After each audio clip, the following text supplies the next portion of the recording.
예수님께서 팔복을 말씀하신 다음에 세상은 이 법칙과 전혀 반대된 그런 생활을 살고 있지만은 너희는 내가 지금 너에게 말해주고 있는 하늘 왕국의 성격을 가지고 살아라 라고 부탁하시는 장면이 나옵니다. 여러분, 예수님께서 산상수훈을 말씀하신 그 팔복은 하늘에 살 자들의 품성에 대해서 말씀하신 것입니다. 또 하늘 왕국의 성격에 대해서 말씀하신 것입니다. 다시 말해서 이 세상에 사는 사람들이, 이 세상의 나라가, 이 세상의 회사들이, 이 세상의 가정들이 운영하는 기본적인 성격과 전혀 다르게 하늘 왕국의 성격을 말씀하시고 하늘에 살게 될 자들의 품성에 대해서 말씀하셨습니다. 그래서 팔복은 예수 그리스도의 마음 자체입니다. 예수님의 마음이죠. 우리 이제 마태복음 5장을 좀 펴서 몇 절을 읽어보도록 하겠습니다. 마태복음 5장 14절부터 16절까지인 말씀을 좀 보십시다. 마태복음 5장 14절부터 16절까지입니다. 너희는 세상의 빛이라. 산 위에 있는 동네가 숨기우지 못할 것이요 사람이 등불을 켜서 말 아래 두지 아니하고 등경 위에 두나니 이러므로 집안 모든 사람에게 비치느니라. 이같이 너희 빛을 사람 앞에 비추게 하여 저희로 너희 착한 행실을 보고 하늘에 계신 너희 아버지께 영광을 돌리게 하라. 근데 이 말씀을 하시기 바로 전에 그 팔복을 말씀하시고 나서 여기에 있는 너희는 세상의 빛이라라고 말씀하시기 바로 전에 한 말씀을 더 하셨습니다. 그 전에 그것이 13절인데 너희는 세상의 소금이니 소금이 만일 그 맛을 잃으면 무엇으로 짜게 하리요 후에는 아무 쓸데없어 다만 밖에 버리워 사람에게 밟힐 뿐이니라. 이렇게 말씀했습니다. 이건 무슨 뜻인가 하면 예수님께서 이 산상수훈을 말씀하실 때는 아침 일찍이었던 것 같습니다. 이제 동쪽에서 해가 떠오르는 이제 그런 입장에 있었던 것 같습니다. 다시 말해서 우리가 이해하는 새벽 기도회를 운영하고 계셨던 것으로 이해가 됩니다.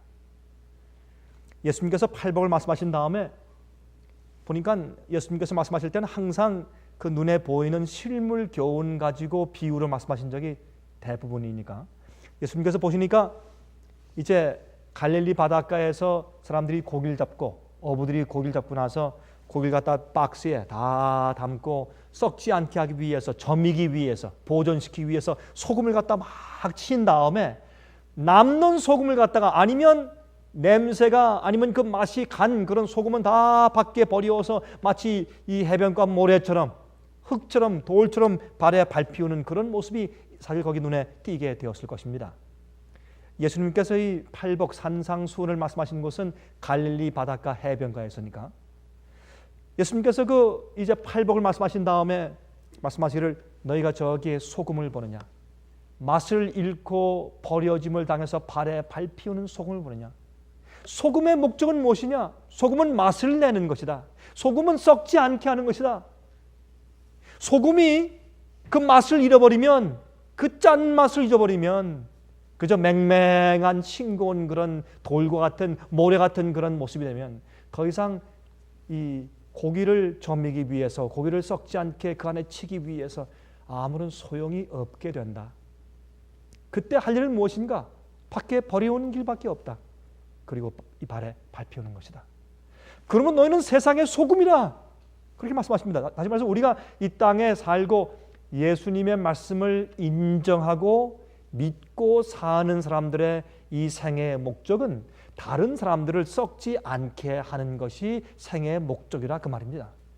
다시 말해서 여러분과 제가 사는 이 생애의 목적이 남들처럼 더 좋은 집을 짓고 안전하게 이제 여생을 누리기 위해서 준비하기 위해 사는 것이 아니라 그것은 이방인들이 염려하는 것이고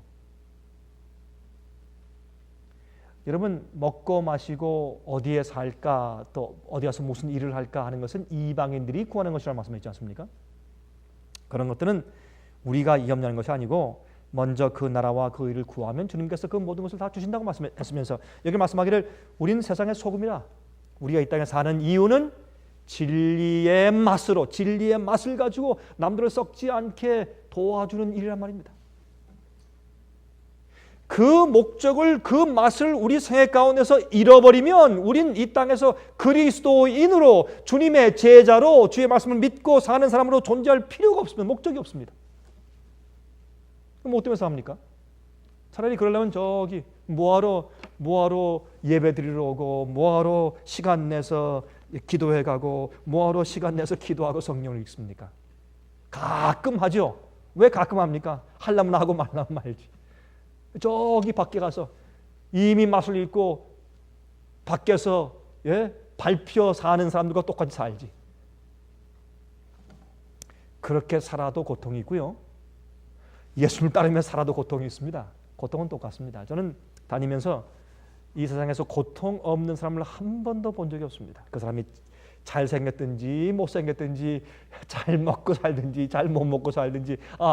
미국에서는 말이죠. 백만장자나 1년에 10,000불 버는 사람이나 먹는 건 똑같습니다. 먹는 건 똑같아요. 담아둔 그릇이 더 멋있고 아니면 깨진 그릇이 거기 차이가 있고, 또 먹는 그 수저가 금 수저냐 아니냐 이제 거기 차이가 있지만은, 그러나 먹는 건 똑같아요. 그러나 당하는 고통과 시련은 똑같습니다. 하나님께서는 공평하신 분이에요. 그러므로 우리가 사는 데는, 우리가 주님을 따르는 사람들은 주께서 우리에게 주신 말씀과 진리의 맛을 가지고 살아야 합니다. 그걸 말씀하시고 나서 그 다음에 하실 말씀이 뭐냐면 너희는 세상의 빛이라 그랬습니다. 저는 오늘 이 대목에 좀 중점적으로 말씀을 드리려고 합니다. 너희는 세상의 빛이라.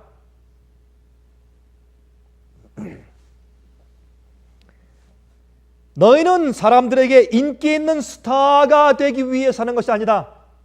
너희는 세상의 빛이라. 여러분, 제가 참 이상한 것 가운데 하나가 있어요. 그것은 뭐냐면, 특별히 운동 경기 할 때 기독교 학교에서 운동 경기에 나와가지고 기도하고 운동 시합하는 거. 저는 그건 참 이상하기 짝이 없어요. 전 운동 경기를 볼 때마다 다 이제 운동 경기 이제 시작하면 이제 TV에서 이제 중계를 해주는데, 그 학생들이 말이죠, 특별히 대학생들이 말이죠, 그냥 아주 이제 라카룸에서 말이죠, 이제 시합에 나오기 전에 다 이제 코치까지 다 무릎을 꿇고 아주 진지하게 다 이러고 기도해요. 그 광경을 또 보여줘요, TV에서. 또 얼마나 우스꽝스러운지 몰라요. 자, 이제 기도가 끝나자마자 일어나서 Let's go and beat him.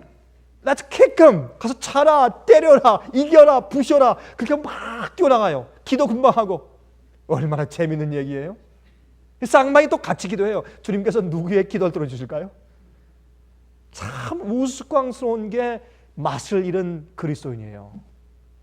성경 진리가 무엇인지 몰라요. 또 참 재밌는 것은요, 배우들, 가수들 이런 사람들이 기독교인이라고 해가지고 다니면서 간증들을 해요. 전 그것처럼 제 마음 가운데 우스꽝스러운 것이 없어요. 여러분, 주님을 믿는다고 하면서 성경의 복음을 믿고 팔복을 믿고 주님을 따른다고 공언하면서, 여러분, 너희는 세상의 빛이라. 그래서 빛이 된다고 해서 여러분 무대에 올라가서 막 춤추면서 노래하면서 그 멋있는 조명을 받는 그런 스타가 되란 말이에요? 그런 음악의 여주인공, 남주인공이 되란 말입니까? 여러분, 그리스도인으로 살 때 팔복을 이해하면 그런 생활을 할 수가 없어요. 그건 말도 안 되는 것입니다. 이렇게 오늘날 교회가 주의 말씀을 이해하는데 그렇게 이 예민감 없이 둔해져 있어요. 엉뚱하게 살면서 예수를 믿는 것처럼 착각을 해요. 예수께서 말씀하실 너희는 세상의 빛이라. 여러분, 빛을 말씀하실 때 이건 태양을 말씀하신 것이에요. 태양. 왜요? 어떻게 합니까? 산 위에 있는 동네가 숨기지 못할 것이 그래서요. 그냥 이 헤드라이트이 아니에요. 우리 손에 있는 전지가 아니에요. 플래시가 아니에요. 하늘에서 태양이 떠오르는 것이에요. 동쪽에서. 그 당시에 예수께서 이 말씀을 하실 때 새벽에 이제 동이 들 때입니다. 새벽 기도를 마쳤습니다. 지금 이 동이 떠오를 때 예수께서 말씀하기를 내가 너희에게 하늘의 의의 태양의 성품이 무엇인지 얘기해 주었지. 하늘의 성품이 무엇인지 내가 얘기해 주었지. 너희는 세상의 빛이야. 태양이 떠오르면 그 당시에 예수께서 말씀하실 당시에 이 당시에 동네는 거의 다가 산 꼭대기 위에 있었습니다.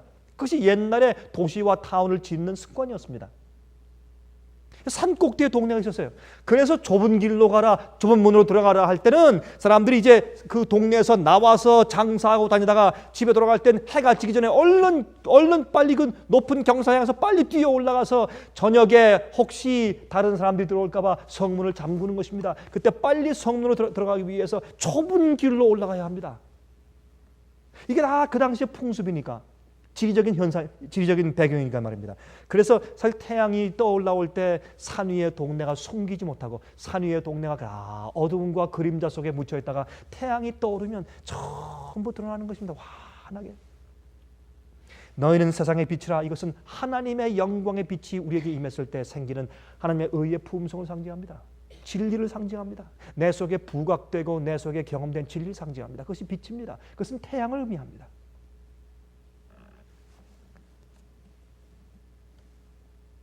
여러분, 그러므로 떠오른 태양을 보시면서 너희는 세상의 빛이라. 그런데 이 빛을 비추는 이유는 16절 마지막에 말씀하기를, 그러므로 다른 사람들이 저희로 너희 착한 행실을 보고 하늘에 계신 너희 아버지께 영광을 돌리게 하라. 다시 말해서 하나님의 영광의 빛과 의의 빛과 은혜가 내 속에서 역사할 때, 내 속에서 역사에서 생긴 것으로 드러난, 자연스러워 드러난 내 행위와 내 품성과 내 생애 때문에 남들이 그것을 보고 저 사람이 섬기는 하나님은 참 하나님이다. 저건 참 하나님, 저것은 진짜 예수다. 정말 예수님의 정신이다. 정말 진리다. 그렇게 해서 우리의 내 속에서 드러나는 하나님의 영광의 빛을 보고 하나님께 영광을 돌리게 하란 말입니다. 내 생애의 영광의 빛을 내 생애를 통해서 나타나는 예수 그리스도의 영광을 보고 다른 사람들이 하나님께 영광을 돌리게 하란 말입니다. 그것이 첫째 천사의 기별입니다. 그렇죠? 하나님을 두려워하고 그에게 영광을 돌리라. 빌립보 2장 3절 보면, 빌립보 2장 3절에 있는 말씀을 보고 이제 영어 성경을 보면 참 재미가 있어요. 여러분, 영어 성경에 특별히 리빙 바이블을 보면 리빙 바이블에 이렇게 번역되는 것을 볼 수 있어요. 여러분, 우리 한국말 성경 가운데서 아무 일이든지 다툼이나 허영으로 하지 말고 오직 겸손한 마음으로 각각 자기보다 남을 낮게 여기고 그랬죠. 이 말씀을 리빙 바이블 새 번역 성경은 영어 성경에 이렇게 기록했어요. Do not live to make good impressions on others. 참 재밌는 말이에요.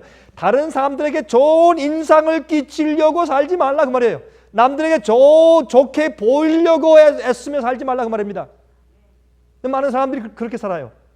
멋있게 옷 입고, 멋있게 가수 되고, 멋있게 영화 배우 되고, 멋있게 돈 벌고, 멋있는 집을 짓고, 멋있는 차를 가지고, 멋있게 머리를 하고 화장하고, 그렇게 하는 이유가, 그 목적이 어딨습니까? 하나님께 예쁘게 보이기 위해서요? 멋있게 춤추며 노래하는 이유가 하나님께 잘 보이기 위해서요? 여러분, 그래서 성경은 말하기를 남에게, 사람들에게 잘 보이기 위해서, 좋은 임프레션, 좋은 인상을 끼치기 위해서, 다른 사람들에게 인기를 얻기 위해서 살지 말라 그랬습니다. 하나님께 영광을 돌리기 위해 살아라. 이것이 너희는 세상의 빛이라 하는 말씀입니다. 너희는 세상의 빛이라. 여러분, 에스겔 이 39장 27절 잠깐 가서 보고 올까요? 에스겔서 39장 27절 보십시오. 에스겔서 39장 27절에 어떻게 되어 있습니까?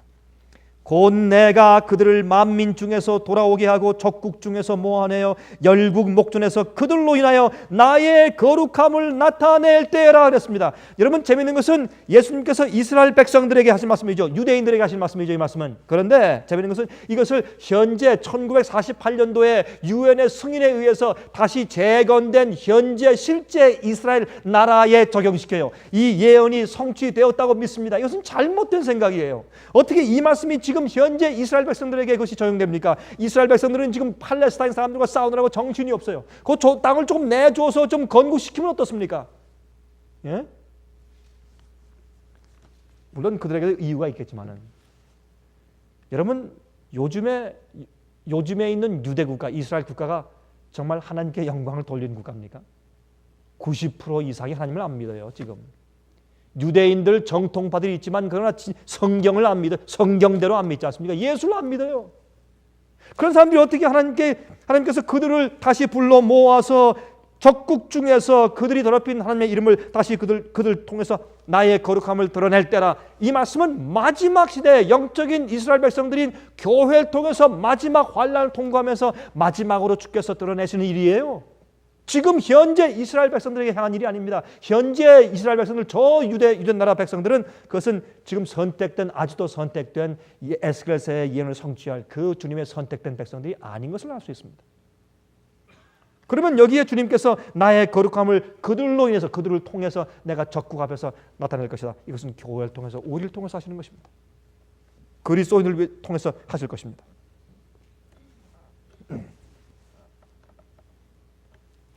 여러분, 제가요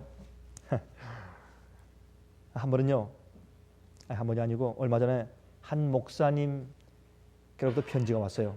그 목사님이 이제 참 이렇게 헌금을 정성스럽게 담아서 이렇게 보내면서 저한테 짤막하게 편지를 하나 쓰셔서 드리겠어요.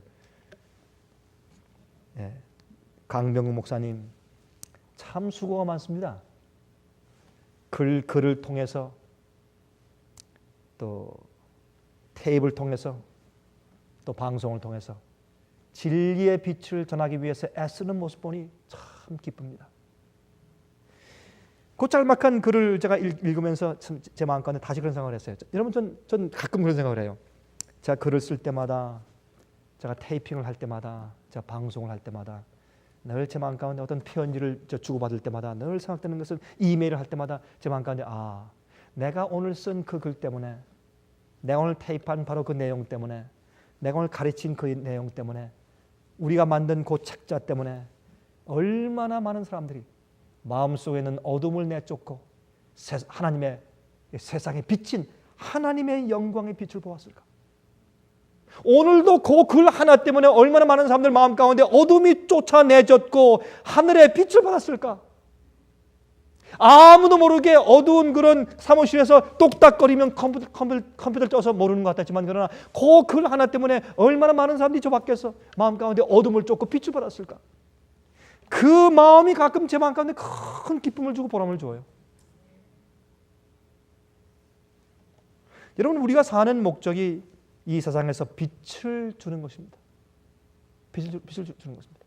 그 빛을 주는 방법은 많습니다. 말로, 전화로, 편지로, 실제 책을 만들므로, 전도를 줌으로, 전도함으로, 성령을 가르침으로 많은 것이 있어요. 어떤 때는 조용하게 아무 말도 하지 않고 내가 사는 내 삶을 통해서, 내 태도를 통해서, 얼굴의 미소를 통해서 우리가 하늘의 빛을 주는 방법은 많지만, 그러나 우리가 사는 생의 목적은 세상에 빛되는 것입니다. 빛되는 것입니다. 어떤 때는 진리를 얘기해도 우리의 성품이나 우리의 말이 딱딱거리면 빛이 아니라 어둠이 가는 것이죠. 빛과 어둠이 어울리지 않으면 빛이 될 수가 없는 것입니다. 그렇죠? 빛을 말 안에 두지 않고, 이 말이 뭐냐 하면, 우리 한국말로 말하면 쌀떡이면 쌀떡. 방 안에 그 당시엔 쌀떡이 있었어요. 쌀떡을 뒤집어 놓는데 그 속에 넣고서 감추는 것이 아니라 등경 위에 두지 않느냐. 이런 그 지방에 기둥이 있으면 기둥 옆에 이렇게 등잔불을 놓는 등잔대가 있습니다. 등경. 그 위에 빛을 놓지 않느냐. 근데 그 당시에 말이죠. 그 당시에 이 유대인들은 어떻게 했습니까? 진리를 남들에게 비추는 것보다 진리를 가지고, 자부심을 가지고 늘 교만해졌습니다. 남에게 나누어지는 일을 하지 않았습니다. 그것 때문에 하나님께서, 예수님께서 말씀하기를 너희가 이 빛을 좀 위로 도우라. 근데 빛을 감추는 이유가 있어요. 어디 가서 내가 이것을 안다고 말하지 않고 감추는 이유가 있어요. 그것은 내가 내 생활과 내 마음이 그 빛대로 살지 않을 때 빛을 말하기 어려워요. 빛을 주기를 주저하는 것입니다. 틀림없어요. 집안이 더러우면 손님이 올 때 무서워요. 그렇죠? 마련된 음식이 없으면 손님이 올까 무서워해요. 누가 초인종을 누르면 누가 왔는지 막 정신없이 가서 마치 옷을 갈아입고 뭐 치우느라고 정신이 없어요. 남이 오는 게 싫어요. 마찬가지입니다.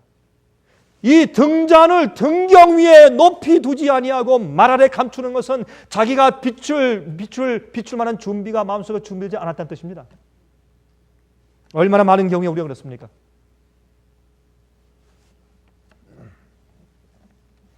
빛은 남에게 비추기 위해서 존재하는 것입니다. 나만 가지고 몰래 말 아래 그 쌀똥 밑에 감추어 두기 위해서 빛을 가지고 있는 것이 아닙니다. 빛은 남에게 밝게 해주기 위해서. 빛은 두 가지 역할을 하죠. 먼저 밝게 해줍니다. 이 빛에 말씀에 지식을 줍니다. 두 번째, 그 지식은 우리에게 열을 줍니다. 빛은 반드시 열을 줍니다. 여러분, 조명도 한참 받고 있으면 뜨거워 땀이 나요. 왜요? 빛은 항상 열이 있기 때문에. 빛은 그 사람을 밝게 하고 어둠에서 내가 잘못됐구나. 그게 빛이구나. 여러분, 저희 그 월간지를 받는 분 가운데 이런 분이 있어요. 그분은 저희 월간지를 읽고 나서 너무나 밝은 것을 깨달아서 너무나 감사하다고 이 월간지를 계속 많이 주문해서 자꾸 돌려요. 이 월간지가 내 마음 가운데 빛을 주었다고, 내가 얼마나 오랫동안 잘못된 오류의 어둠 가운데 내가 헤매는지 모르겠다고 해서 월간지를 자꾸 돌리는 사람이 있어요. 빛은 남에게 열을 줘요. 소망을 줘요. 우리에게 밝게 하는 빛의 진리의 깨달음을 줄 뿐더러 그 빛은 우리 마음 가운데 뜨겁게 해서 소망을 줍니다. 빛대로 살게 만들어요. 여러분, 1906년도에 말이죠. 불란서의 광산이 무너져서 큰 피해가 한 번 있었습니다. 세계 역사 가운데서 광산이 무너져서 피해받은 역사 가운데 가장 큰 것이 불란서의 광산 참사였죠. 1906년도에 있었던 것. 이 광산이 무너짐으로 1099명이 죽었어요. 1099명이 매몰됐어요. 그런데 그 중에서 13명이 살아서 20일 동안 생쥐처럼 깜깜한데 그 속에서 기어다녔어요. 20일 동안. 13명이, 여러분, 광산이 무너졌으니까 아무것도 없죠. 그 안에 있던 불빛이 다 나간 다음에 여러분, 깜깜해도 정말 그렇게 깜깜할 수 있을까요? 그게 정말 암흑이죠. 그게 칠흑 같은 암흑이 바로 그런 뜻이죠. 깜깜한데 13명이 기어다니고 있다가 나중에 거의 다 먹던 음식 건빵 조각 같은 것도 다 떨어진 다음에 이제 죽기 위해서 그들이 이제 누워서 이제 숨을 몰아쉬고 있을 때, 그때 한 사람이 이렇게 눈을 떠서 보니까 저 끝에 꼭 이 바늘 구멍 같은 빛이 보여요. 그때 이 사람이 말했다는 겁니다. 저게 금이야 아니면 빛이야? 금광입니까? 아니, 근데 돌에 섞인 금이 반짝반짝 빛나는 것인가 아니면 빛이냐? 그 때문에 is that a gold or real light? 그게 못하는 겁니다. 한 사람이 번뜩여가지고, 아니, 금이 보일 리가 있나? 빛이 있어야 금이 반사가 되지. 안 그래요? 저건 빛이다, 금이 아니다. 빛이야 한마디에 13명이 다 깨가지고 그것을 향해서 기어갔어요. 사력을 다해서 기어가서 두드렸어요. 그 사람들이 문을 열었습니다. 그것은 땅을 파가지고 그 구멍을 열었어요. 13명이 기어 나오는데 다 빼짝 마른 생쥐처럼 새카매가지고 거기서 기어 나왔어요. 13명이 살았어요. 빛 때문에. 전 옛날에 제가 그 기사를 읽으면서 그런 생각을 했어요. 어둠에 있는 사람이 빛을 그만큼 사모하는구나. 제가 거기에서 이 전도의 원칙을 배웠어요. 우린 말이죠, 전도할 때 어떻게 하는 줄 아세요? 선과실을 따느라고 정신이 없어요. 내가 전도했다는 것을 어떤 때는 과시하기 위해서 그런 경우가 많이 있어요. 읽지 않은 과실을 무조건 강요해서 억지로 해서, 우리 자식들도 억지로 구원 못하는데 남들을 억지로 어떻게 구원해요? 그거 안 되는 겁니다. 그게 그냥 억지로 교회 나오시오, 이건 믿으시오, 막 이렇게 푸시합니다. 그렇게 해서 받는 사람은 제가 한 번도 못 봤어요. 사람의 영혼에 빛을 주시는 분은 하나님이세요. 하나님께서 하시는 것이에요. 선과실을 따면 그 과실이 썩어서 죽어요. 못 먹어요. 맛이 없어요. 과실은 다 익게 한 다음에 저절로 떨어질 때까지 기다려야 돼요. 그게 주님께서 하시는 것입니다. 빛도 정말 어두워서 빛을 사모하는 사람이 빛을 찾게 되어 있어요. 그런 사람들은요, 조금만 주면 그래요, 금방 와요. 빛에 아무리 빛을 줘도 전혀 그죠, 그런가 하고 맹수한 사람은 빛을 사모하는 사람이 아니에요. 그런 사람들은 빛을 받지를 못해요. 빛을 사모하지 않는데 어떻게 빛이 필요해요? 빛이 필요 없어요. 그런 사람들은 주님께서는 빛이 필요하고 영생이 필요하고 성령이 필요하고 너무 괴롭거나 아니면 이 생에 의미가 없어서 하나님을 찾고 구원을 찾고 구세주가 필요한 자를 주님께서 찾고 계세요. 그런 영혼들이 빛을 찾는 것이에요. 그런 자들에게 우리가 세상의 빛이 되는 것입니다.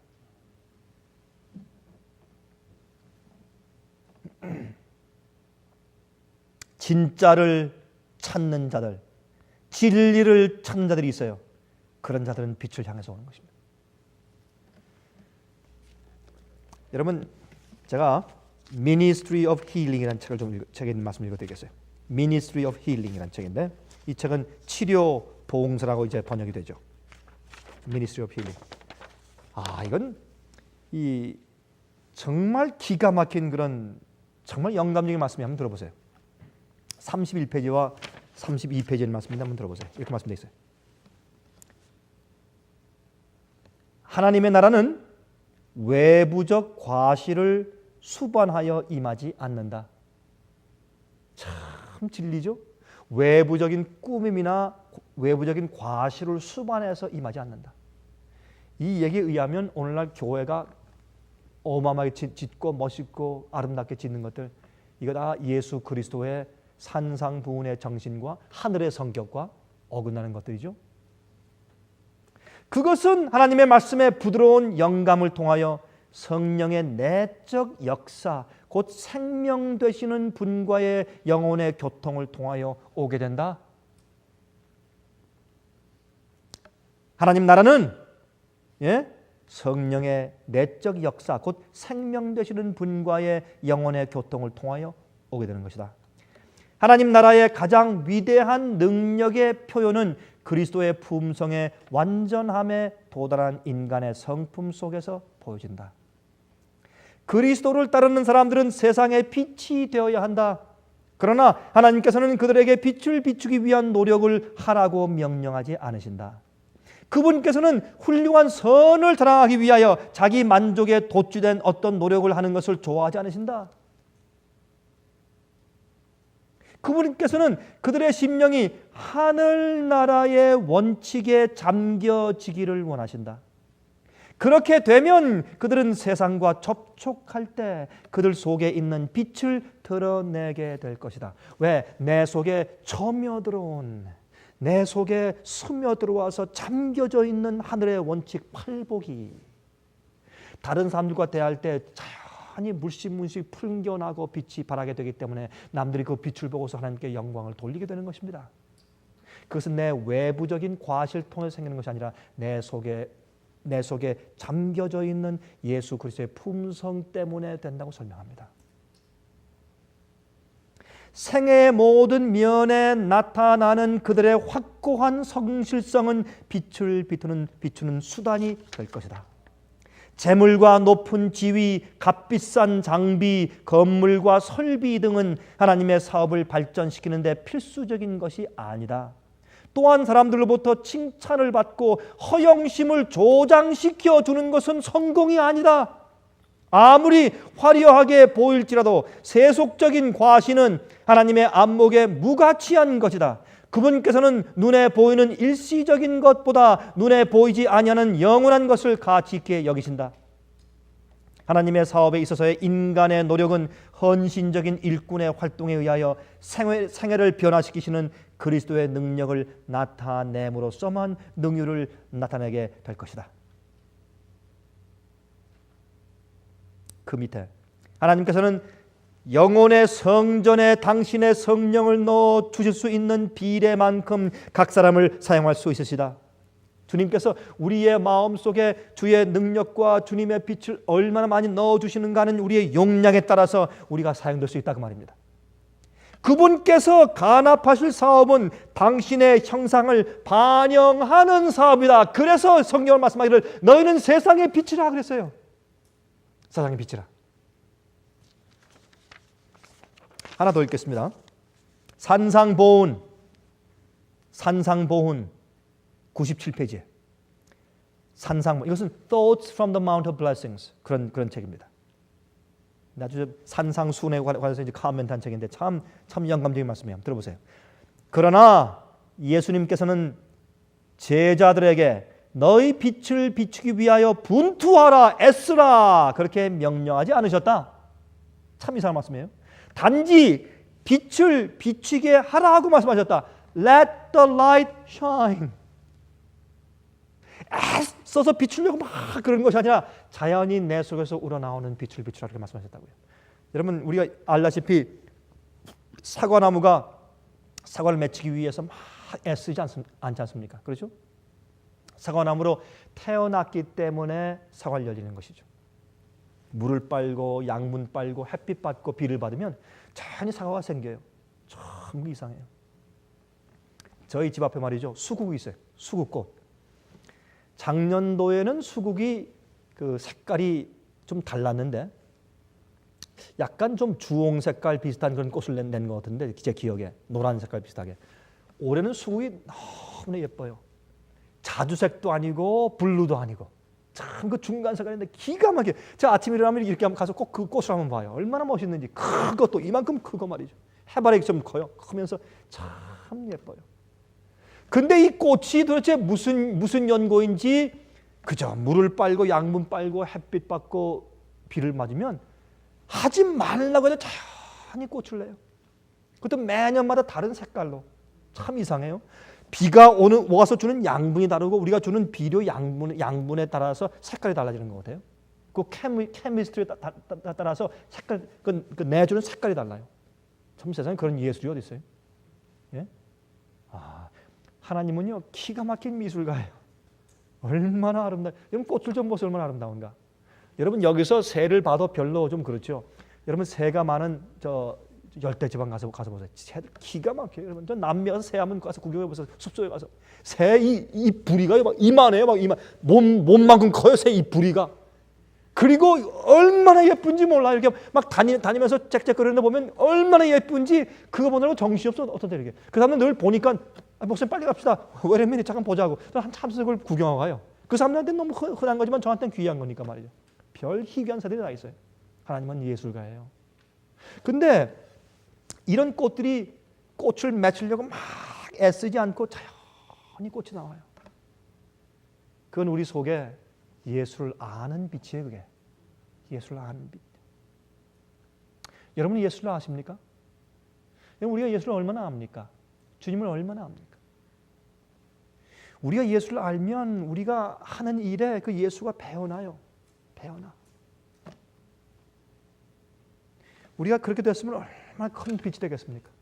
그런 큰 빛이 이루어질 수 있게 될 때 하나님께서 성령을 막 마음껏 퍼부어 주실 텐데 예수께서 성령을 이 땅에 계실 때 조금만 받으신 것처럼 예? 그렇게 된다면 근데 어떤 때 말이죠 우리들은 얼마나 마음이 좁고 말이죠 이기적이고 아웅바둥한다 이거 뭐라 이거 어떻게 표현해나 예? 아등바등하고 그냥 예? 불안 초조 싸우고 오해하고 예? 자기를 변호하느라고 정신들이 없고 그래요. 한번 망신당하면 못 잊고 예? 이게 첫사랑인가 뭔가 왜 못 잊어요 왜? 한번 망신당하면 그만이지. 뭐 그게 뭐 그래서 죽는 거예요 뭐 어떻게? 한번 모욕당하면 잊지를 못해 다 이렇게 그 마음이 꼬부라져가지고 말이야 이렇게 그 낚싯대라고 낚싯대. 여러분 그 나다나엘이 올 때 예수님께서 말씀하기를 그 마음 가운데 간사한 것이 없다. 바로 그게 꼬부라진 게 이게 없다는 뜻이에요. 그게 헬라 말에는. 그러니 어떻게 빛이 돼요? 너 나 쳤어? 혹시 보자. 그러니 그게 무슨 빛이요 그게 세상에. 예? 여기 말씀하기를 그리스도께서 마음속에 거하시면 그분의 임재의 빛을 감출 수가 없다. 만일 그리스도를 따르노라고 공언하는 자들이 세상의 빛이 되지 못한다면 그들은 생명의 능력이 그들에게서 떠나갔기 때문이다. 만일 그들에게 비출 빛이 없다면 그것은 그들이 빛의 근원 되신 분과 분리되었기 때문이다. 얼마나 올바른 얘기입니까 여러분?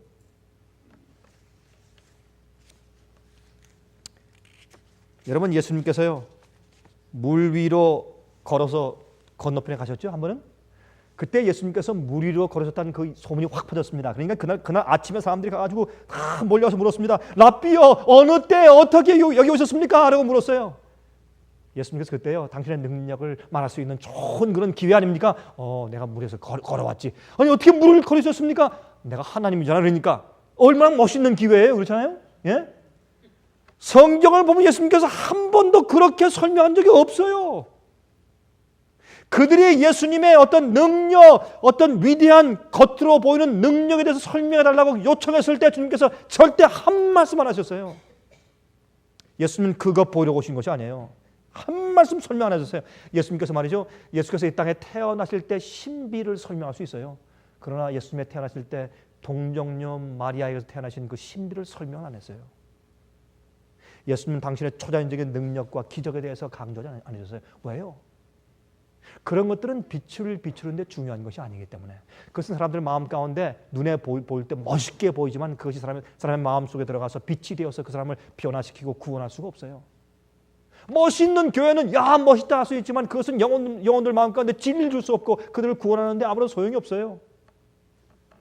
빛은 우리 속에 있는 예수님의 성품과 진리만이 빛이 됩니다. 여러분, 독일의 귀족 출신 진센돌프가 모라비아 교회를 세웠죠. 여러분, 모라비아 교인들은 훌륭한 교인들입니다.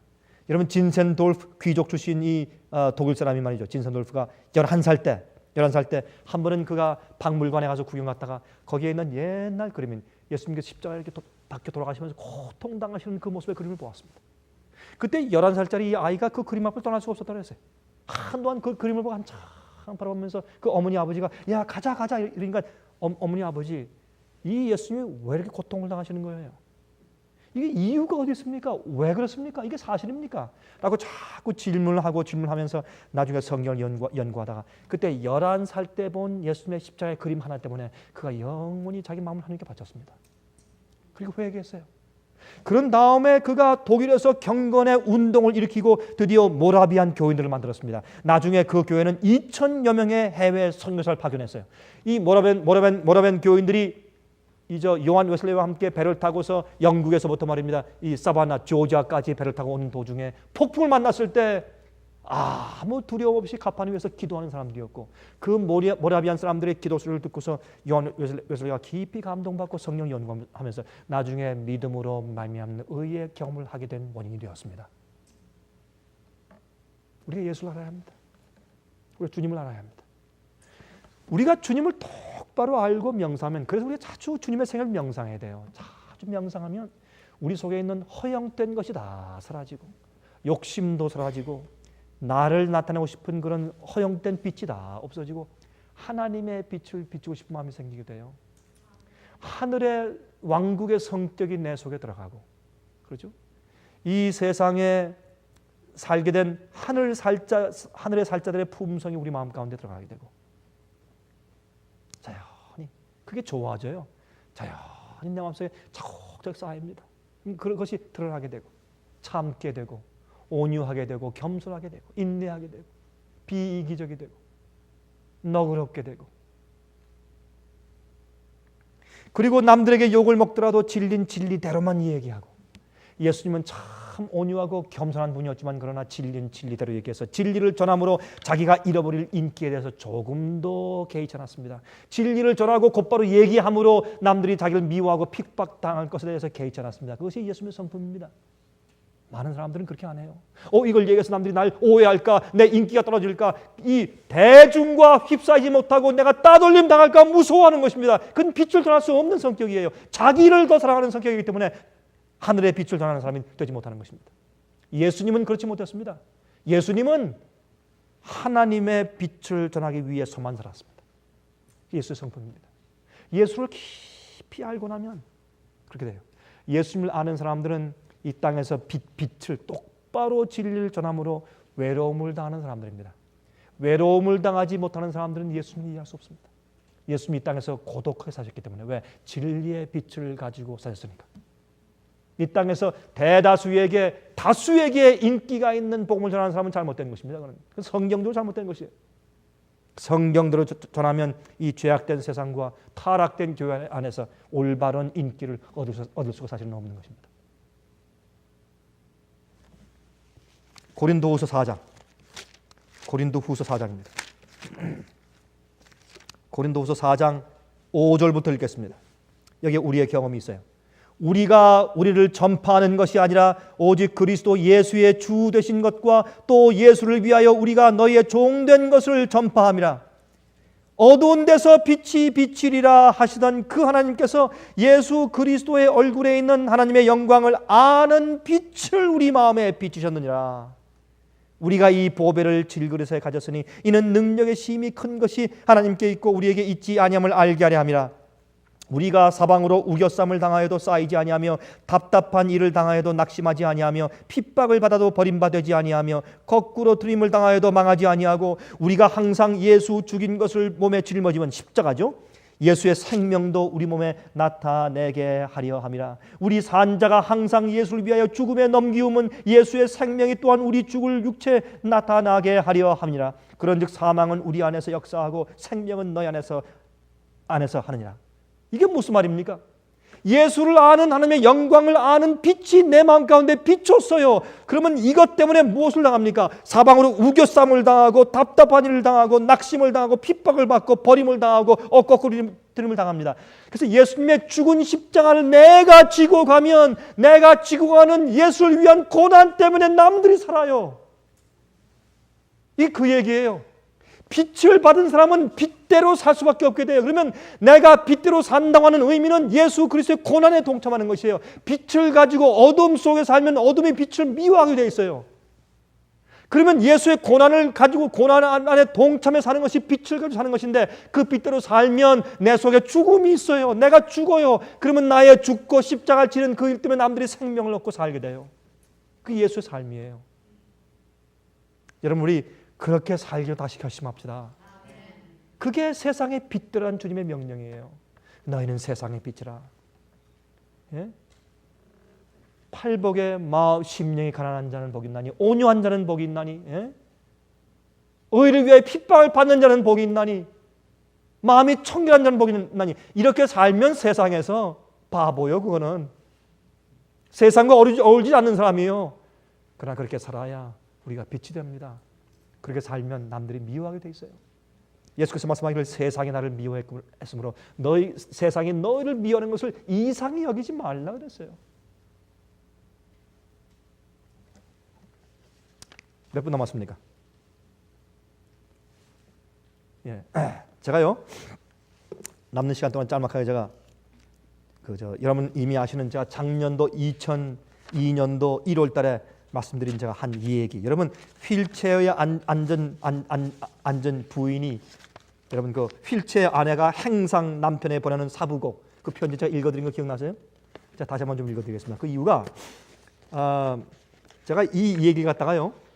제가 다니면서 미국에 있는 여러 도시에서 제가 미국 사람들에게 제가 집회할 때 제가 이것을 이제 영어로 이제 그 패러프레이즈에 제가 얘기를 해주면 감동을 안 받는 사람들이 없어요. 다 감동을 받고 참 눈물 흘리면서 그렇게 좋아요. 참 세상에 그런 상황이 지금도 존재하느냐고 그렇게 이제 물어요. 근데 제가 얼마 전에 독일에 가서 집회할 때 제가 이걸 갖다 이제 얘기했더니 통역하는 사람이 독일말로 통역하는 사람이 목이 메어가지고 통역을 못해요. 제가 얘기를 하는데 얼마나 우는지 말이에요. 너무 감동스러우니까. 그래서 사람들이 다 와가지고 그 카피를 좀 달래요. 이거 한국말이라 그랬더니 그냥 다 섭섭해요. 그래서 제가 지금 이걸 영어로 좀 번역을 하고 있는 중이에요. 제가 한 반쯤 번역했어요. 시간이 없으니까 가끔 제가 시간 있을 때 번역하는데 한 반쯤 번역했어요. 영어로 좀 번역하고 있는 중인데. 자, 그래서 이 얘기에 생소한 분들이 많이 있으니까 제가 다시 한번 좀 말씀드리겠습니다. 이 얘기는 소아마비로 휠체어에 앉아 있는 39살짜리 주부가 한 얘기죠. 이 여자는 한 살 때 소아마비에 걸려서 휠체어에 앉게 되어서 일생 동안 한 번도 걸어보지 못하고 이제 의자에 앉아 사는 그런 사람입니다. 근데 이제 이 부인의 이름이 임영자 씨고 39살, 남편은 김석진 씨, 지금 45세예요. 이제 두 아들, 딸이 있는데 중학교 3학년 딸이 하나 있고 초등학교 6학년 아들이 하나 있어요. 참 다복하죠. 근데 이제 이 여자의 이야기가 라디오에 한번 나갔습니다. 1983년대 라디오에 나가서 장애인 프로그램에 나갔습니다. 그때 제주도에 살고 있던 현재 지금 이 남편이 말이죠. 그 얘기를 들었어요. 그 당시에. 그래서 감동을 받고 나서 그 여자에게 편지했습니다. 내가 당신의 일생의 조력자가 되어주면 좋겠어. 기독교인이에요. 그럼 한 번 얼굴도 보지 못했는데 계속 휠체어에 사는 여자를 보고서 여자에 대해서 안쓰럽게 생각해서 편지를 보냈어요. 보니까 이 여자가 보니까 세상에 난 이런 동정이 필요 없다. 답장을 안 했어요. 근데 1년 동안 일주일에 한 번씩 50통의 편지를 보냅니다. 내가 당신의 다리가 되어주겠어. 편지를 보냈어요. 그러니까 이 여자가 하는 얘기가 나는 이런 동정심 필요 없다고. 난 이런 동정심 필요 없다고. 난 이런 동정하는 거 필요 없습니다. 하고 답장을 한 번도 안 했대요. 근데 1년 지난 다음에 자기가 살고 있는 천호동 집에 죄송합니다. 서울 금호동 집에 와서 누가 문을 두드렸어요. 그래서 휠체어를 밀고 나가서 문 열으니까 훤칠하게 생긴 좋은 아주 건장한 청년이 서 있습니다. 내가 아무개입니다. 내가 당신한테 50통 편지 쓴 사람이에요. 깜짝 놀랐어요. 그럼 왔는데 어떻게 해요? 그럼 하수비 들어오라고 해서 이제 그 휠체어를 밀고 다니면서 이렇게 이제 그 음식을 차려가지고 아주 맛있는 된장찌개를 끓여가지고 이제 대접을 했어요. 그래서 얼굴도 보고 대화를 좀 한 시간 동안 하고 음식을 대접받고 그러고 이제 이 남자가 다시 내려갔습니다. 내려간 다음에 너 편지가 오기를 난 이제 당신을 사랑하고 난 당신과 결혼하겠어. 또 이 여자가 기가 막혀가지고 아니 나 같은 이 다리 병신이 결혼해서 어떻게 그 사람한테 이렇게 멋지게 생긴 남자한테 내가 부담이 될 수 있는가? 난 못한다. 난 못하겠어. 답장을 안 했습니다. 근데 거의 1년 동안 이 사람이 이제 매일 하루에 한 번씩 편지 쓰는 겁니다. 하루에 한 번씩. 예? 일기 쓰는 게 이게 편지 아니고 일기요, 일기. 매일 하루에 한 통씩. 계속 편지가 옵니다. 그래도 참 이 여자가 또 참 냉정했죠. 그래도 편지를 안 했대요. 답장을 안 했대요. 내가 왜 남한테 괜히 부담되는가? 이건 동정이다, 사랑이 아니고. 근데 하루는 한 박스가 왔는데 소포가 왔습니다. 그 박스를 열어보니까 그 속에 100마리의 종이로 접은 학이 있었어요. 100마리 학. 그 학을 다 접으면서 이 남자가 편지 쓰기를 내가 100마리의 학을 종이로 접으면서 내가 당신을 생각하고 나는 당신의 다리가 되고 당신의 날개가 되어서 당신이 일생 동안 한 번도 어디 나가서 여행한 적이 없는데 내가 당신이 원하는 어느 곳인지 내가 당신을 데려다 주겠어. 나와 결혼합시다. 그때 이 여인이 정말 마음에 그때 감동을 받고 그 남편과 이제 결혼했어요. 결혼해서 드디어 1985년도 7월 17일 날 그들이 이제 부부가 되었습니다. 그때 이제 결혼 생활을 한 지 17년 만에 새벽에 이제 가족을 이제 보양하기 위해서 장사하기 위해서 일찍 나가 있는 남편을 이제 생각하면서 일찍 이제 사부곡 편지를 쓰고 있는 것입니다. 그 편지의 내용이 이렇습니다. 이것은 2002년도 1월 달 경향신문에 난 것을 제가 보았어요. 여보, 지금 시간이 새벽 5시 50분이네요. 이 시간이면 깨어있는 사람보다 아직 따뜻한 이불 속에서 단꿈을 꾸고 있는 사람이 더욱 많을 거예요. 그러나 당신은 이미 집을 나서 살을 애듯 차가운 새벽 공기에 몸을 맡기고 있겠지요. 그리고는 밤 12시가 넘어서야 겨우 잠자리에 드는 당신. 이렇게 열심히 뛰는데도 늘 힘겹기만 한 우리 생활이 당신을 많이 지치게 하고 있네요. 내가 여느 아내들처럼 건장한 여자였다면 당신의 그 힘겨운 짐을 조금이라도 나누어 줄 수 있겠지만 평생 휠체어의 도움을 받아야 하는 나는 그럴 수가 없기에 너무나 안타까워 자꾸 서러워집니다. 자동차에다 건어물을 싣고 서울 시내를 돌아다니며 물건 하나라도 더 팔려고 애쓰는 당신. 그런 당신을 위해 내가 할 수 있는 일은 물 한 방울, 전기 한 등 10원이라도 아껴 쓰는 것이 전부라는 현실이 너무 가슴을 아리게 합니다. 불편한 나의 다리가 되어주고 두 아이들에게는 나의 몫인 엄마의 역할까지 해야 하고 16년 동안이나 당뇨로 병석에 누워 계신 친정 어머니까지 모셔야 하는 당신입니다. 긴 병에 효자 없다는데 어머니께 딸인 나보다 더 잘하는 당신이지요. 이런 당신께 자꾸 어리광이 늘어가시는 어머니를 보면 높은 연세 탓이라 생각을 하면서도 자꾸 속이 상하고 당신에게 너무 미안해 남 모르게 가슴으로 눈물을 흘릴 때가 많답니다. 여보, 나는 가끔 깊은 밤잠에서 깨어 지친 모습으로 깊이 잠들어 있는 당신을 물끄러미 지켜보며 생각합니다. 가엾은 사람, 전생에 무슨 죄를 지었길래 한평생 걷지 못하는 아내와 힘겹게 살아야 할까라고요.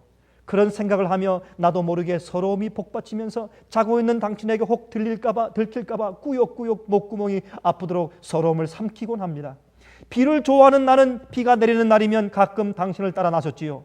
하루 종일 빗속을 돌아다닐 수 있다는 것 때문에 힘든 줄도 모르게 되지요. 그런데 며칠 전 겨울비가 제법 많이 내리던 날, 거리에서 마침 그곳을 지나던 우리 부부 나이 정도의 남녀가 우산 하나를 함께 쓰고 가는 모습을 보았어요. 서로 상대방에게 조금이라도 비를 덜 맞게 하려고 우산을 자꾸 밀어내는 그들을 부러운 눈으로 바라보고 있는데, 당신이 비를 몽땅 맞으며 물건 파는 모습이 나의 눈에 들어왔어요. 그때 내가 느꼈던 아픔과 슬픔은 어떤 글로도 표현할 수 없을 만큼 나의 가슴을 아리게 했어요. 그때 나는 다시는 비 내리는 날 당신을 따라 나서지 않겠노라 나 스스로에게 다짐을 했답니다. 그리고 여보, 지난 결혼 10주년 기념일에 당신은 결혼 때 폐물 한 가지도 못 해줬다며 당신이 오래도록 잡비를 아끼어 모은 돈으로 나에게 조그만 다이아몬드 반지를 사주었지요. 그때 내가 너무도 기뻐했는데 그 반지를 얼마 못 가 생활이 너무 힘들어 다시 팔아야 했을 때 처음으로 당신이 눈물을 흘리시는 모습을 보고는 너무도 가슴이 아팠어요. 몇 년이 지난 지금까지 당신은 그때 일을 가슴 아파하는데 그러지 말아요. 그까지 반지 없으면 어때요? 이미 그 반지는 내 가슴 속에 영원히 퇴색되지 않게 새겨놓았으니 나는 그것으로도 충분해요. 3년 전 당신은 8시간에 걸쳐 신경수술을 받아야 했었지요. 그때 마취에서 깨어나는 당신에게 간호사가 휠체어에 앉아있는 나를 가리키며 누군지 알겠느냐고 물었을 때 당신은 또렷한 목소리로 이렇게 말했어요. 그럼요, 내가 이 세상에서 다시 태어나도 사랑할 사람인데요 라고. 그렇게 말하는 당신에게 나는 바보처럼 고맙다는 말도 못하고 한없이 눈물만 떨구었어요. 그때 간호사가 나에게 이렇게 말하더군요. 이 세상에서 가장 행복한 분이시네요 라고. 그래요 여보, 나는 정말 이 세상에서 가장 행복한 여자예요. 건강하지는 못하지만 당신이 늘 나의 곁에 있기에 더 이상 바랄 것이 없어요. 어린 시절 가난과 장애 때문에 학교에 다니지 못했기에 나는 지금 이 나이에 늘 소원했던 공부를 시작했지요. 적지 않은 나이에 초등학교 과정을 공부한다는 것이 결코 쉽지는 않지만 야학까지 데려다주고 집에 돌아와 아이들과 어머니 저녁 챙겨주고 집안 청소까지 깨끗이 해놓고 또다시 학교가 끝날 시간에 맞춰 나를 데리러 와주는 당신, 난 그런 당신에 대한 고마움의 보답으로 정말 열심히 공부할 겁니다. 어린 시절 여느 아이들이 다 가는 학교가 너무도 가고 싶어 남몰래 수없이 눈물도 흘렸는데 이제서야 그 꿈을 이루었어요. 바로 당신이 나의 꿈을 이루어 주었지요. 여보, 나 정말 열심히 공부해 늘 누군가의 도움만 받는 사람이 아니라 이 사회에서 꼭 필요한 사람이 될 거예요. 여보, 한평생 휠체어의 도움 없이는 살 수 없는 나의 삶이지만 당신이 있기에 정말 행복합니다. 당신은 내 삶의 바로 그 천사입니다. 당신을 영원히 사랑하고 늘 감사의 두 손을 모으며 살 겁니다. 당신을 사랑하는 아내가. 읽으면 읽을수록 감동적인 건 편지예요, 그렇죠? 그리고 끝에 이제 그가 말하기를, 이제 내 마음 가운데 하나 소원이 있다면, 우리가 혹시 다음 세대에 다시 태어날 수 있다면 다음번엔 당신이 장애인으로 태어나고 내가 건강히 태어나서 내가 당신과 결혼해서 일생 동안 당신을 돕고 싶습니다. 그것이 내 소원입니다. 내가 부하기도 원치 않고 좋은 집도 원치 않고 좋은 차도 원치 않고 내가 원하는 것은 내가 어떻게 하면 당신을 더 도와줄 수 있는가 내가 원하는 것입니다. 우리가 주님을 알고 나면 빛을 비추게 됩니다. 우리가 병자처럼 살던 것을 부끄러워하면서 남을 돕기 위해서 빛되는 생활을 살기 위해서 애쓰게 돼요. 언제요?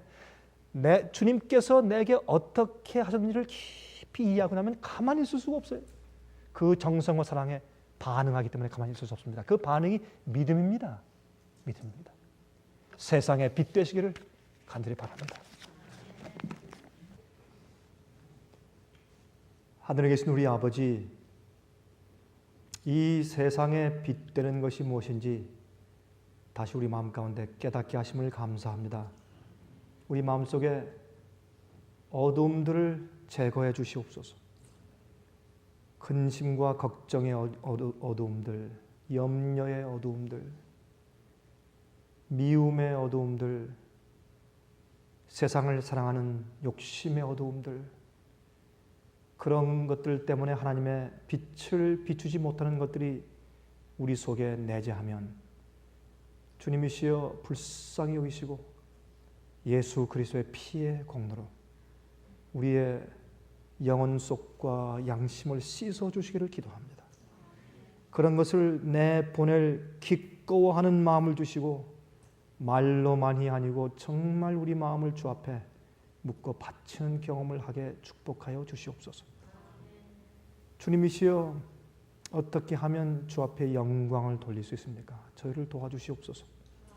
우리 속에 살아 움직이시는 주님, 진리가 우리를 성확해 도와주시고 우리가 외부적인 과시가 아니라 내 속에 계신 주께서 변화시키신 우리를 자동적으로 우리 속에 점여든 그 경험이 빛으로 나감으로 많은 사람들이 예수를 볼 수 있게 저희를 사용해 주시옵소서.